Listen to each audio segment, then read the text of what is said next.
എൻ്റെ ഉണ്ടക്കണ്ണി. രചന ശ്രീകുട്ടി. ഏട്ടൻ്റെ പെണ്ണുകാൾ ദിവസമായിരുന്നു അവളെ ആദ്യം കണ്ട്. ഏട്ടനെ കാണാൻ പോയ കുട്ടിയുടെ പിന്നിൽ അവൾ നിന്നിരുന്നു. കണ്ണുകളിൽ കുസൃതി ഒളിപ്പിച്ച് ചുണ്ടിൽ പുൻസിരിയോടെ നിന്ന് അവളെ കണ്ടപ്പോഴേ ഞാൻ ഉറപ്പിച്ചു, ഇവളെ എനിക്കുള്ളതാണെന്ന്. അന്നു മുതൽ നടപ്പുടങ്ങിയതാ ഈ ജന്തുവിൻ്റെ പിന്നാലെ. കാര്യം മനസ്സിലായിട്ടൊന്നും അറിയാത്ത പോലെ പൊട്ടം കളിച്ച് നടപ്പാണ് പെണ്ണ്. മിത്ര, എത്ര നാളായിടോ ഞാനിങ്ങനെ തൻ്റെ പിന്നാലെ നടക്കാൻ തുടങ്ങിയിട്ട്? ബസ് സ്റ്റോപ്പിൽ അവൾക്കെതിരെ ഇരുന്നുകൊണ്ട് ഞാൻ ചോദിച്ചു.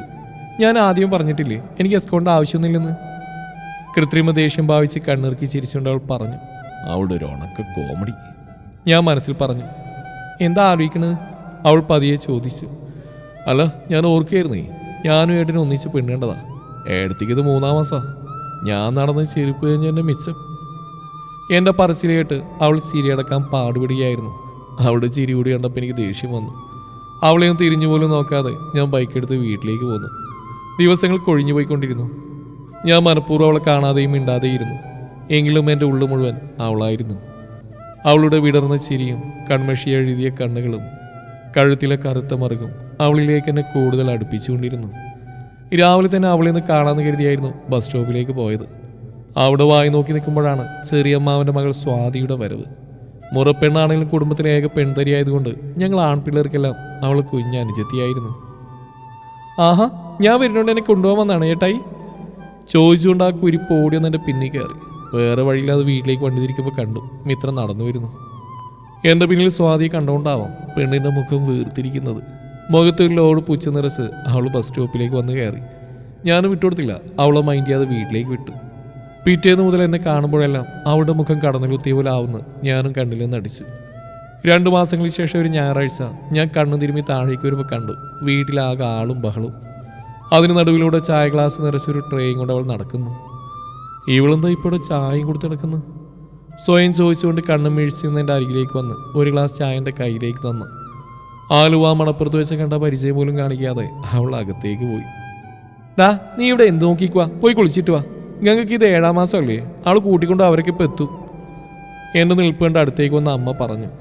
ഓ, അപ്പം അതാണ് കാര്യം. ഏടത്തേക്ക് കൊണ്ടുപോകാൻ വീട്ടുകാർ വരുന്നതിൻ്റെ ആളും ബഹളമൊക്കെയാണോ? അതുകൊണ്ടാണ് ഏടത്തിയുടെ പുന്നാര കൂട്ടുകാരിയും വന്നേക്കുന്നത്. ഇനി ആലോചിച്ചേക്കാതെ പോയി കുളിക്കാൻ നോക്കിയേക്കാ പറഞ്ഞുകൊണ്ട് അമ്മ അടുക്കളയിലേക്ക് പോയി. ഞാൻ പതിയെ എൻ്റെ റൂമിലേക്കും. കുളിച്ചിറങ്ങുമ്പോൾ കണ്ടു റൂമിൽ നിന്ന് സാരി ഞൊറിഞ്ഞെടുക്കുന്ന അവൾ. എന്നെ കണ്ടത് അവൾ പെട്ടെന്ന് സാരി മാറിലേക്കിട്ട് പുറത്തേക്ക് പോകാൻ തുടങ്ങി. പെട്ടെന്ന് ഞാൻ അവളുടെ കയ്യിൽ കയറി പിടിച്ചു. എന്താടി ഉണ്ടക്കണ്ണി, നിനക്കെന്നോട് ഇത്ര ദേഷ്യം? ഉണ്ടക്കണ്ണുരുട്ടി നോക്കി അവളുടെ അരക്കെട്ടിൽ ചുറ്റി പിടിച്ചതിനോട് ചേർത്തുകൊണ്ട് ഞാൻ ചോദിച്ചു. എനിക്ക് ആരോടും ഒരു ദേഷ്യമില്ല പറഞ്ഞുകൊണ്ട് എൻ്റെ കയ്യിൽ കിടന്ന് കുതറി അവളെ ഞാൻ എന്നിലേക്ക് ഒന്നുകൂടെ ചേർത്ത് പിടിച്ചു. ഇയാൾക്കിപ്പോൾ എന്താ വേണ്ടത്? നിറഞ്ഞു തുടങ്ങിയ കണ്ണുകൾ ഉരുട്ടി അവൾ ചോദിച്ചു. എനിക്ക് വേറൊന്നും വേണ്ട. ദേ, എന്നും ഇതുപോലെ ഇങ്ങനെ ചേർത്ത് പിടിക്കാൻ ഈ ഉണ്ടക്കണ്ണിയെ മാത്രം മതി. പെട്ടെന്ന് തന്നെ തള്ളി മാറ്റി നിറഞ്ഞ കണ്ണുകൾ തുടച്ച് അവൾ വാതിൽ തുറന്ന് പുറത്തേക്ക് ഇറങ്ങി. മുറിക്ക് പുറത്തെല്ലാം കേട്ടുനിരുന്ന ഏടത്തിയൊന്ന് പാളി നോക്കി അവൾ താഴേക്ക് പോയി. ഞാൻ ഏടത്തിക്ക് മുമ്പിൽ ഒരു അപരാധിയെ പോലെ നിന്നു. പതിയെൻ്റെ മുറിയിലേക്ക് കയറി ബെഡിലേക്ക് ഇരുന്നുകൊണ്ട് ഏടത്തി പറഞ്ഞു തുടങ്ങി. ഞാൻ മിത്രയെ പരിചയപ്പെടുന്നേ 5-ാം ക്ലാസ്സിൽ പഠിക്കുമ്പോഴാണ്. അന്ന് അവൾ ആരോടും മിണ്ടാതെ എപ്പോഴും ഒറ്റക്കണക്കം കണ്ടിട്ടാണ് ഞാൻ അവളോട് അടുത്തത്. ആദ്യക്കാകുന്ന അവൾ പതിയെ എന്നോട് അടുത്തു. അങ്ങനെ ഒരു അവൾ പറഞ്ഞ ചില കാര്യങ്ങൾ കേട്ട് ഞാൻ തളർന്നുപോയി. ബിസിനസ് തിരക്കുകളായിട്ട് ഓടിയാണെന്ന അച്ഛനന്മാർക്കിടയിൽ വല്ലാതെ ഒറ്റപ്പെട്ട ജീവിതമായിരുന്നു അവളുടേത്.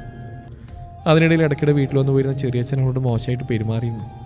ആരോടെങ്കിലും പറഞ്ഞാൽ കൊന്നോളെന്ന അയാളുടെ ഭീഷണിക്ക് മുമ്പിൽ അവളെല്ലാം എല്ലാവരിൽ നിന്നും മറച്ചു വെച്ചു. ആ സംഭവം അവളുടെ മനസ്സിനെ വല്ലാതെ തകർത്ത് കളഞ്ഞിരുന്നു. അത് അവളിൽ പുറം ലോകത്തോടൊരു തരം ഭയം വളർത്തി. എല്ലാവരിൽ നിന്നും ഒറ്റപ്പെട്ട ജീവിതം അവളെ കടുത്ത വിഷാദത്തിലേക്ക് തള്ളിവിട്ടു. പിന്നീട് ഞാൻ വഴി അറിഞ്ഞ കാര്യങ്ങൾ ഞങ്ങളുടെ ക്ലാസ് ടീച്ചർ അവളുടെ പേരൻസിനെ അറിയിക്കുകയും അവരുടെ പരാതി പ്രകാരം അവളുടെ ചെറിയച്ഛനെ പോലീസ് അറസ്റ്റ് ചെയ്യുകയും ചെയ്തു. പിന്നീട് നിരവധി കൗൺസിലിങ്ങിലൂടെ ഒരുപാട് ശ്രമങ്ങൾക്കൊടുവിലാണ് ഉടഞ്ഞുപോയ അവളുടെ മനസ്സിനെ തിരിച്ചു പിടിച്ച്. ആ സംഭവങ്ങൾ ഇന്നും അവളുടെ മനസ്സിൽ ഒരു മുറിവായി അവശേഷിക്കുന്നുണ്ട്. അവൾ ചീത്തയാണെന്ന ചിന്തയാണ് നിന്നോടുള്ള ഇഷ്ടം തുറന്നു പറയുന്നതെന്ന് പോലും അവൾ പിന്നോട്ട് വലിക്കുന്നു. ഏടത്തി പറഞ്ഞു നിർത്തുമ്പോൾ എൻ്റെ കണ്ണുകൾ ഈറനണിഞ്ഞിരുന്നു. ഇനിയെല്ലാം നിനക്ക് തീരുമാനിക്കാം. ചെറുപ്രായത്തിൽ ഒരുപാട് മുറിവുകളേറ്റതാണ് എൻ്റെ മിത്രയുടെ ഹൃദയം. ഇനി നീ കൂടി അവൾ വേദനിപ്പിക്കരുത്. അത്രയ്ക്ക് ഇഷ്ടം അവൾക്ക് നിന്നെ പറഞ്ഞുകൊണ്ട് പതിയെൻ്റെ കവിളിൽ തലോടി ഏടത്തി പുറത്തേക്ക് പോയി.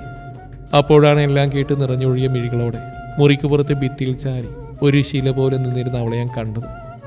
അവളുടെ അരികിലേക്ക് ചെന്ന് അവളെ നെഞ്ചോട് ചേർത്ത് പിടിക്കുമ്പോൾ എൻ്റെ നെഞ്ചിൽ മുഖമമർത്തി അവൾ പൊട്ടിക്കരഞ്ഞു. ഇനി നീ കരയരുത്. നീ ഒരു തരത്തിലും ചീത്തയായിട്ടില്ല. എന്നൊരിക്കൽ നിന്റെ ശരീരത്തിൽ പറ്റി അഴുക്കിനോർത്ത് കരഞ്ഞു തീർക്കാനുള്ളതല്ല നിന്റെ ജീവിതം. ഞാൻ പറഞ്ഞു കേട്ട് നനഞ്ഞ മിഴികളോടെ അവൾ എൻ്റെ കണ്ണിലേക്ക് നോക്കി. ഞാൻ പറഞ്ഞിരടി ഉണ്ടക്കണ്ണി, എനിക്കറിയണ്ട, നിനക്ക് ഞാനുണ്ടെന്ന്. ചിരിയോടെ പറഞ്ഞ് അവൾ ഒന്നുകൂടെ എന്നോട് ചേർത്ത് പിടിക്കുമ്പോൾ ഒരു നനുത്ത പുൻചിരിയോടെ അവൾ വീണ്ടും എൻ്റെ നെഞ്ചിൽ മുഖം പൂഴ്ത്തി.